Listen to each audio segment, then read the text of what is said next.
Boo! Hey, happy spooky seasons, Earthlings. I think I just clipped the microphone. This is my review of the CAD E40. This microphone will cost between $50 and $100. I did buy it with my own money on sale for $30. I'll throw some links in the description down below. All of my recording settings will be listed in the description, as well as the doobly-doo. And now, what do you say we talk about what comes in the box? What a shock. You're going to get the microphone. You'll get a couple of extra shock mount rubber bands, and a little bit of documentation. Then as far as the build quality, I think this thing feels really nice, especially given what I paid for it. It does seem to have an all-metal body, as well as a metal mesh grille with very minor give to it. On the front, you have two switches, one being a high-pass filter, the other being a -10 decibel pad. On the rear back, you have an XLR port, and I want to point out, if you have any issues with the microphone hitting the mount when it moves, just tighten this screw down and that'll help a lot. And whether you care or not, this mic is made in China. I'm not going to read all of the specs to you, but I will have them listed in the description down below, and I'll also have some of the graphs up on screen in case you want to pause and see what's going on. Now I'm spinning around the E40 to 90 degrees to show you the off-axis rejection. Continuing around to 180 degrees, this is the rear of the mic. Continuing around to the second 90-degree angle, there we are. And then rotating and ending at the front of the pattern. Next, let's see how this microphone handles plosive rejection. Please provide Pizza Pronto pals. Please provide Pizza Pronto pals. Please provide Pizza Pronto Palorinos. That's not great. Now I'm right on top of the microphone to exaggerate the proximity effect, and here is how it's sounding. Now I'm about 6 inches off of the microphone with it pointed at my mouth, and here's how it sounds. Now about 1 foot away from the E40. About 2 feet away from the E40, and here's how a dead skeleton sounds about 4 feet away from the CAD E40. Now I'm typing on a keyboard with Gatoron blue switches to see how much of that it picks up. And for the gamers, now I am typing on the SAD W and spacebar keys. Now here's how the microphone sounds about 6 inches away from my mouth in a relatively well-treated room. And now here is how the microphone sounds about 6 inches away from my mouth in a completely untreated room.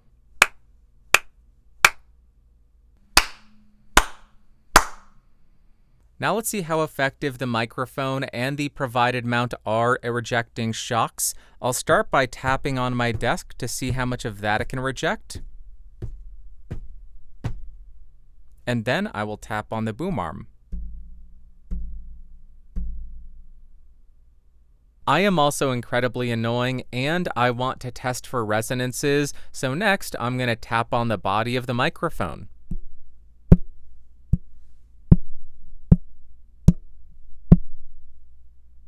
Again, I am right on top of the microphone to exaggerate the proximity effect. The high-pass filter is currently off, and now I have engaged the high-pass filter. It is 6 dB per octave at 100 Hz, and here is how it's sounding.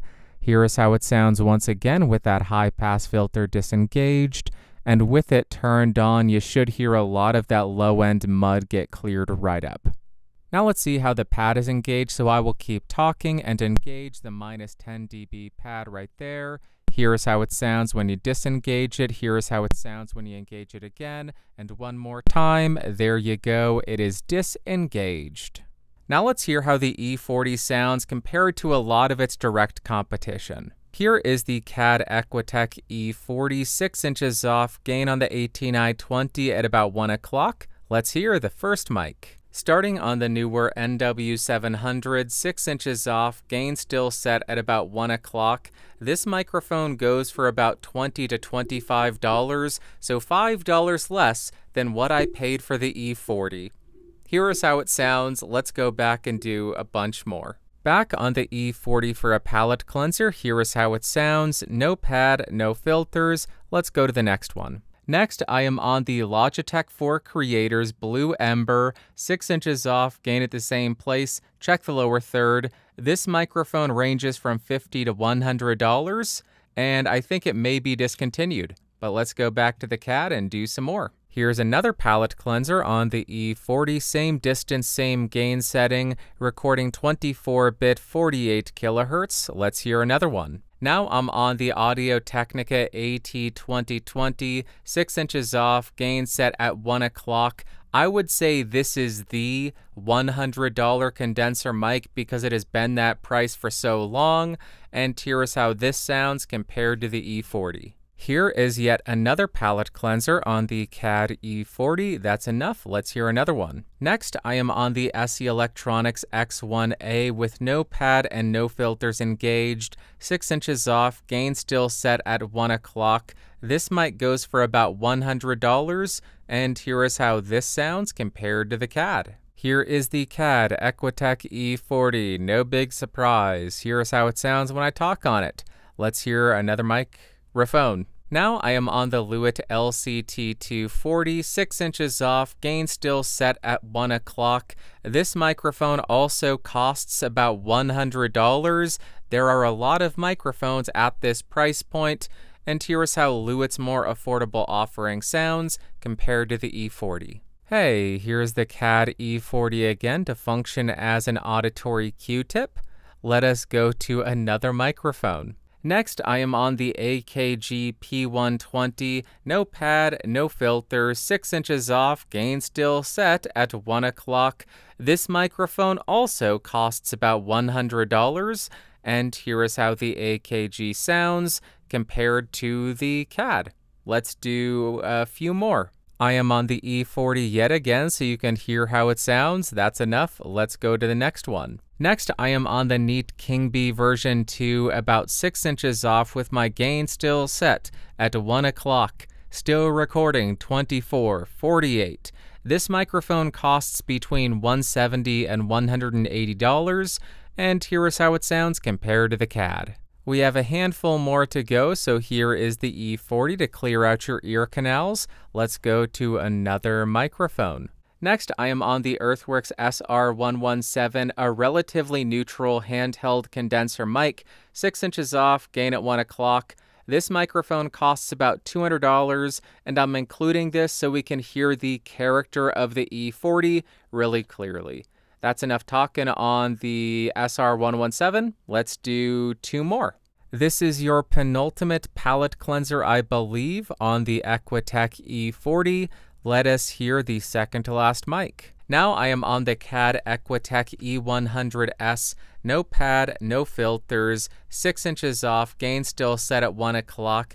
This is an older iteration of the current 100. This cost about $400 when it was available, and here is how it sounds compared to its newer baby brother that is very cheap. And we have one more microphone to go. You know what it's going to be, so here is the E40, and let's jump to the last microphone right now. I am on the Neumann U87 Ai cardioid polar pattern, no pad, no filter, 6 inches off, gain set at 1 o'clock, living very dangerously. This microphone costs about $3,700, so it is meant to be a fair, direct comparison to the microphone that I bought for $30. It's not a control. Let's go to the music test. I forgot what we do. Music test now.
try to escape, but you know I'll find you in the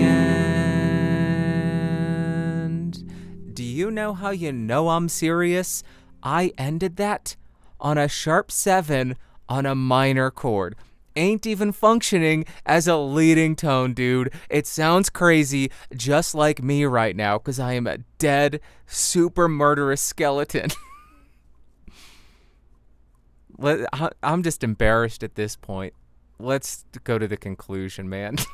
Being that the CAD E40 has an MSRP of around $100, this thing have very big and strong competition. It is, yeah, it's got a lot of very good competition. Also, for this conclusion, I have the high pass filter engaged, and I am running it through the Universal Audio X8. And first up, as far as pros, I think the build quality of this microphone is quite nice, especially given the price it currently goes for and the price that I got it for of $30. It's crazy for $30. I also found the shock mount to be pretty effective, which is good because this is an oddly shaped microphone and you aren't going to be able to use it on just any shock mount. And I also think the addition of the high pass filter and the pad are really nice to haves. And then as far as cons, I found the plosive rejection on this thing to be pretty abysmal, and I also found the upper frequencies on this thing to come across a little bit unsmooth and slightly gritty. And now, what are my overall thoughts and opinions of the CAD E40? As far as the overall sound, I would say if you're at all close miking, this is going to give you a slightly V-shaped sound because when the proximity effect is engaged, this thing has a lot going on in the bass and low mid frequencies, which is why I have that high pass filter engaged. It really helps clear that up. The mids, I don't hear anything funky going on there, and then you have quite an exaggerated boost in the treble and air frequencies, and I hear them as being unsmooth, a little bit gritty, and also a little bit brittle and glassy, for lack of a better word. On the electric guitar, I think this thing works just fine, especially if you're looking for a super gnarly tone, a brighter tone, because that is what this is offering. On the acoustic guitar, that's where I brought out the term glassy, because this does have a lot of top-end information, and that can be exciting, but I think it sounds a little bit brittle, and just overall not my favorite and not great. For singing vocals, this offers a really bright sound, and I think those upper frequencies come across a bit gritty. It is not an amazing sound, but I do think it's workable. And finally, for spoken word, if you don't have the high pass engaged, this has a lot going on in the bass and low mids. Nothing funky in the mids, and then you get this really bright upper frequency range, which comes across unsmooth and maybe not fatiguing, but just a bit unpleasant to my ears. And to wrap up, would I recommend the CAD Equitech E40? It really depends on the price that you're able to get this thing for.